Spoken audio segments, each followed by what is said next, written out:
beberapa waktu yang lalu pasca musibah peristiwa robohnya bangunan Pondok Pesantren Al-Khazini Sidoarjo, Bapak Presiden menanyakan kepada saya tentang perkembangan dan penanganannya. Setelah kami melaporkan dan beliau memberikan arahan dan perintah agar pemerintah hadir menangani, mengatasi, membuat perencanaan penanganan masa depan sehingga peristiwa yang tragis itu tidak terulang kembali. Salah satu upaya-upaya itu Presiden akan mendorong agar pemerintah membantu baik audit, pengawasan maupun renovasi dan keberlanjutan bangunan pesantren yang rawan longsor, rawan roboh dan berbagai kerawanan-kerawanan yang lainnya.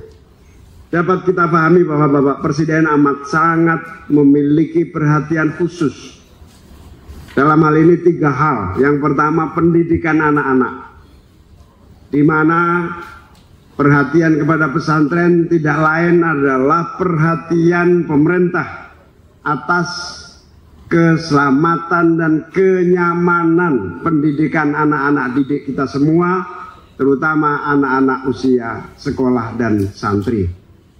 Yang kedua, perhatian pemerintah untuk hadir dan selalu memberikan jalan keluar yang cepat dan tepat bagi setiap masalah yang dihadapi masyarakat. Yang ketiga, tentu saja karena Presiden memiliki hubungan historis yang sangat kuat dengan pesantren sebagai lembaga pendidikan.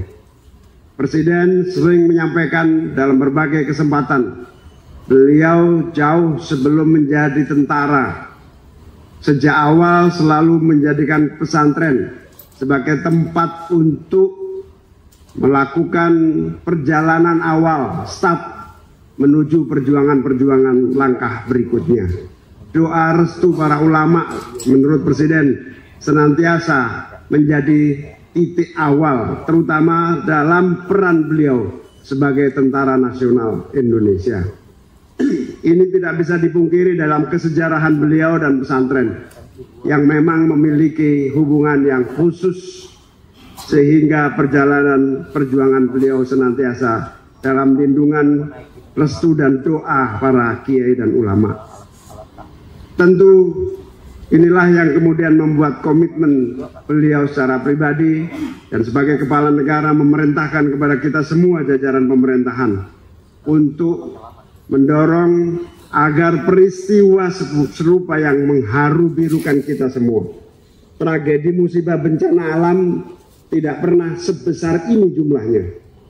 Dengan jumlah korban yang begitu besar, 67 siswa santri yang meninggal dunia, lebih dari 5 orang mengalami cacat fisik seumur hidup, termasuk cucu keponakan Ibu Menteri Pemberdayaan dan Perlindungan Perempuan dan Anak, Ibu Arifah Fauzi. Beliau ini asli Madura.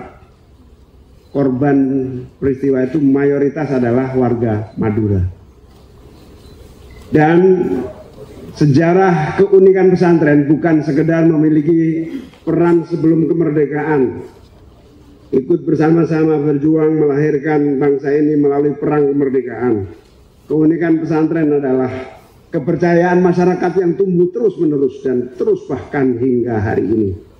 Masyarakat meskipun memahami keterbatasan dan berbagai kekurangan pesantren, masyarakat tetap mempercayakan anak-anak mereka untuk dididik dan dibesarkan di lingkungan pesantren. Bahkan di Madura itu yang paling aneh kemarin, ketika pesantren Al-Khazini mengantarkan jenazah salah satu putra yang meninggal korban ke ayahandanya, salah seorang kiai di Madura. Apa jawaban kiainya? Mengagetkan. Jawaban kiainya, Pak Menteri Agama, saya tidak sedih, saya justru bersyukur anak saya bisa meninggal dalam keadaan sholat dan dalam keadaan sedang menuntut ilmu di pesantren. Saya ingin anak saya begitu lagi, 3 lagi kalau bisa, katanya. Itu kalau nggak logika yang kuat keimanan dan kekhasan pesantren mungkin adalah sesuatu yang amat sangat berat. Bapak Ibu sekalian, pesantren dengan berbagai varian keunikannya, dari yang sangat tradisional, modern, dan bahkan amat sangat maju. Pesantren dengan jumlah yang sangat besar memiliki berbagai bentuk dan model pendekatan pengajaran yang sangat luas, dari hilir ke hulu. Seperti yang disampaikan Bapak Menteri Agama tadi, pesantren dari ujung wilayah tanah air kita, dari pelosok negeri yang paling jauh, semuanya tumbuh. Hal inilah menuntut perhatian kita semua. Apa yang disampaikan oleh Bapak Menteri Dalam Negeri sangat tepat.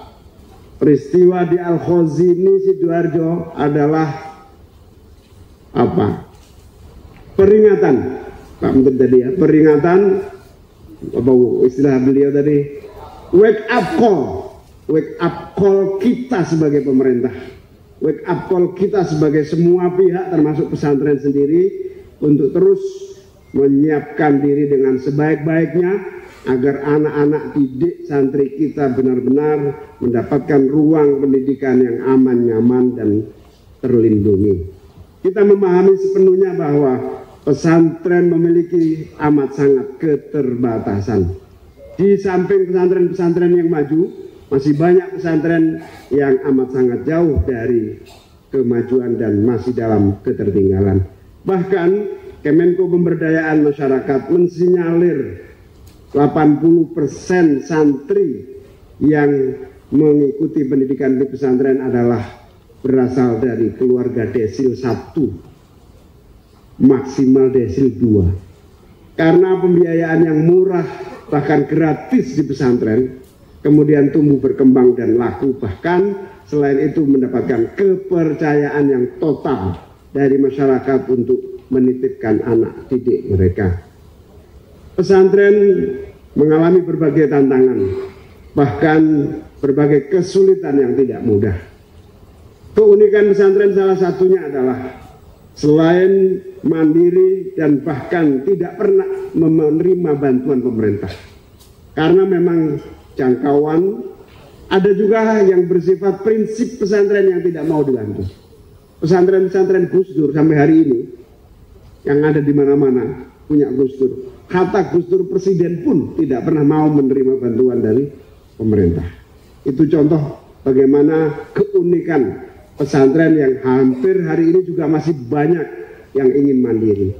Tapi di tengah keinginan mandiri itu amatlah sangat penting bagi kita semua, pemerintah, khususnya pemerintah daerah, untuk lebih proaktif. Kalau Pak Mendagri tadi bilang mungkin sungkan, khawatir.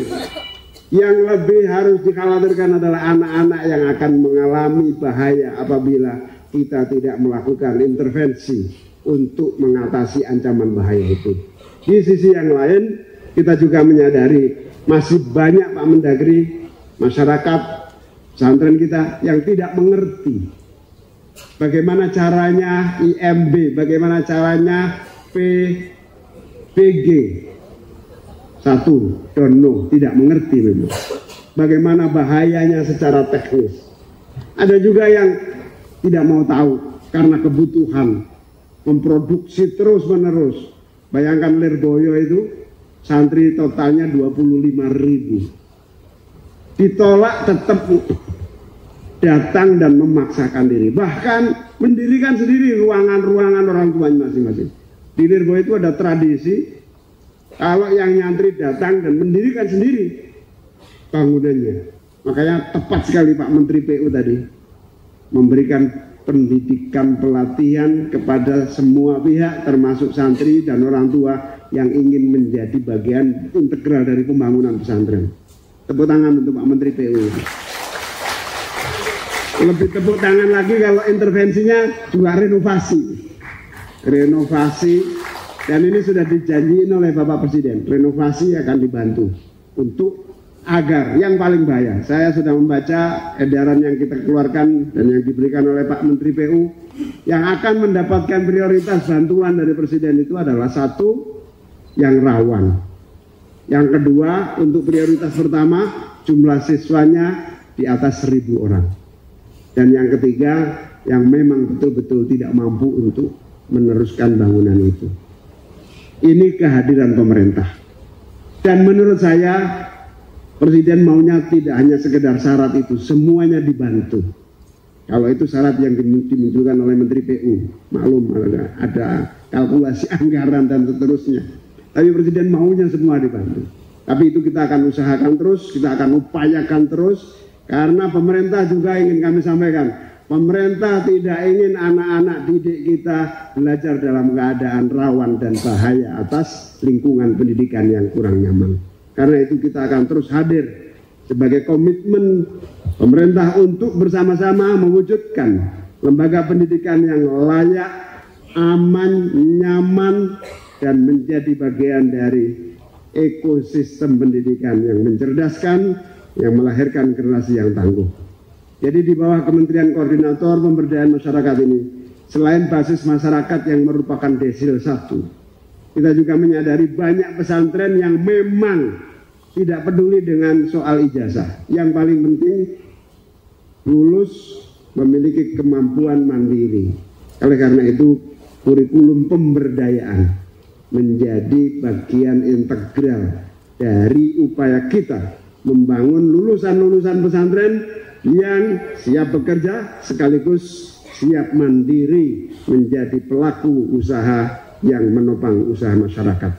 Bapak Ibu sekalian yang saya hormati, kita menyadari sepenuhnya bahwa keselamatan warga negara adalah nomor 1. Mohon betul kepada Bapak Mendagri untuk segera mengkoordinasikan pemerintah daerah agar keselamatan ini menjadi tagline utama kita, sehingga kita proaktif sebagai pemerintah sekaligus menjemput bola dalam mengatasi ancaman dan kerawanan. Saya sangat bangga dan bersyukur penandatanganan kesepahaman dan kesepakatan bersama ini adalah bagian upaya kita menjamin keselamatan setiap warga, menjamin keselamatan para anak-anak didik, para santri, generasi penerus bangsa. Hari ini kita semua meyakini sepenuhnya bahwa di bawah kepemimpinan Pak Prabowo Subianto, anak-anak didik kita siapkan menjadi generasi emas menuju Indonesia emas 2045.